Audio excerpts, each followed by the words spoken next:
तो जब ये सब चीज़ें पीछे नहीं हैं तो निश्चित ही ये समय याद दिलाने का है सैम ऑल्टमैन को कि हु वी आर, हम हैं कौन जिन्होंने इस तरह से आपके चैलेंज को स्वीकार किया। तो सैम ऑल्टमैन थोड़ा सा ध्यान दो। हमारा ध्यान हालांकि रोजगार पर प्राथमिकता में होता है क्योंकि हमारी मूलभूत आवश्यकताएं, क्योंकि हम उस स्तर में हैं जहां हमारी आधी से अधिक आबादी भूख से संघर्ष करती है, संघर्ष अपने जीवन के सर्वाइवल का करती है, इसीलिए हम सबसे पहले रोजगार तलाशते हैं। लेकिन याद रखो, दुनिया पर जब जब सॉफ्टवेयर के चैलेंज आए हैं, इंडियंस ने उन्हें निपटाया है। याद करिए सैम ऑल्टमैन, वो ज़माना जब आपकी टाइम मैगजीन ने छापा था कि मिलेनियम एंड होने वाला है, इस सदी की सबसे बड़ी दुर्घटना होने जा रही है, जिसे आप लोगों ने Y2K बग के नाम से जाना था। एक साथियों घटना बताता हूँ जिससे कि ये तो कोई चैलेंज नहीं है जो इन्होंने AI का चैलेंज दिया, ये तो कुछ है ही नहीं। एक ज़माना ऐसा था, वर्ष 1999 में जाकर लोगों को ये रियलाइज़ हुआ कि हमने कंप्यूटर में जो डेट डाली है ना, वो डाल तो दी वर्ष 1900 से लेकर के वर्ष 1999 तक की। अगर आप डेट देखें तो वैज्ञानिकों ने या फिर सॉफ्टवेयर डेवलपर्स ने जो डेट बनाई थी ना, वो बाइनरी सिस्टम में बनाई थी।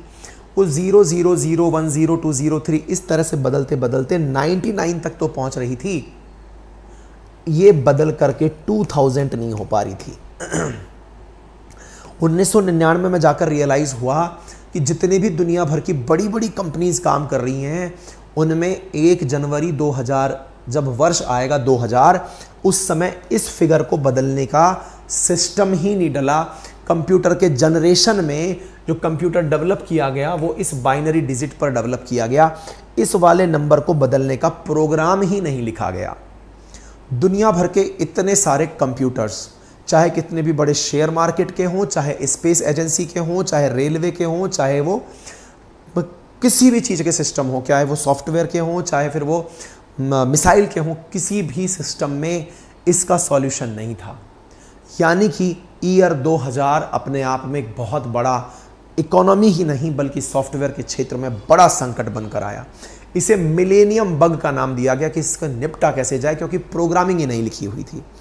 अब ऐसी स्थिति में जब प्रोग्रामिंग ही नहीं लिखी हुई थी तब क्या किया जाए? तब जवाब निकल कर आया साथियों कि इसका समाधान प्रोग्राम लिख कर किया जाए।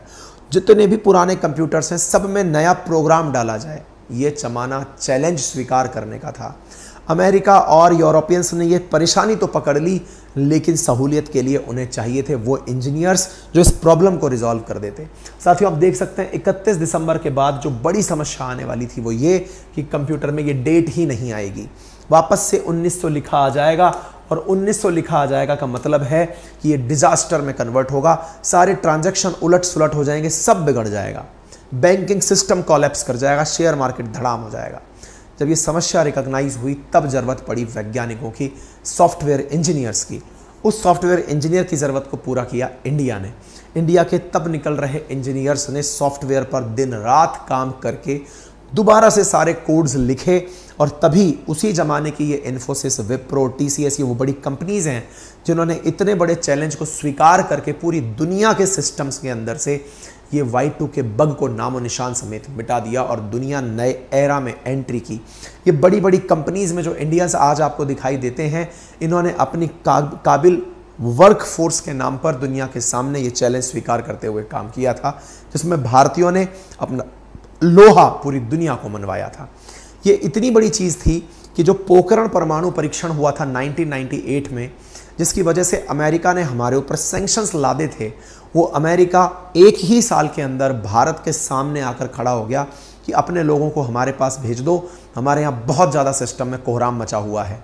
ये बात है खुद एक भारतीय पूर्व राजनयिक की, नवतेज सिंह सरना, जो उस समय राजदूत हुआ करते थे। उनका कहना था कि भारत ने चाहे पोखरण किया हो या फिर 9/11 की घटनाएं हो, उन सबको वो जो पोखरण जो हमारे साथ था, उस समय पर जो हमारे ऊपर सैंक्शंस अमेरिका के लगे थे, उनको पाटने में जो सबसे बड़ा काम किया वो Y2K ने किया था। यानी इंडिया ने अमेरिका की इतनी बड़ी सहायता की थी, उन्हें सॉफ्टवेयर के क्राइसिस से बचाया था।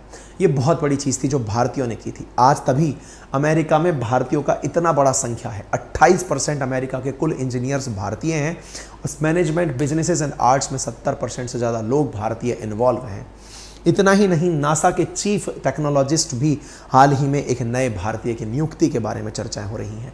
500 से अधिक कंपनियों के अंदर जो फॉर्च्यून 500 कंपनीज हैं वहाँ पर 12% से अधिक भारतीय मूल के सीईओज हैं, चाहे जिसमें सुंदर पिचई, सत्या नडेला, लीना नायर जैसे लोग क्यों ना शामिल हों। ये बात सही है कि ये सब लोग वहाँ जॉब करने ही गए थे, क्योंकि इंडियंस की सबसे पहली आवश्यकता जॉब होती है। लेकिन जॉब के साथ साथ सीईओ तक बनना, चीफ एग्जीक्यूटिव ऑफिसर तक बनना, यानी कि वहाँ जाकर लोगों से काम करवाना, ये भी आवश्यकता के हिसाब से इंडियंस ने ड्राइव किया है।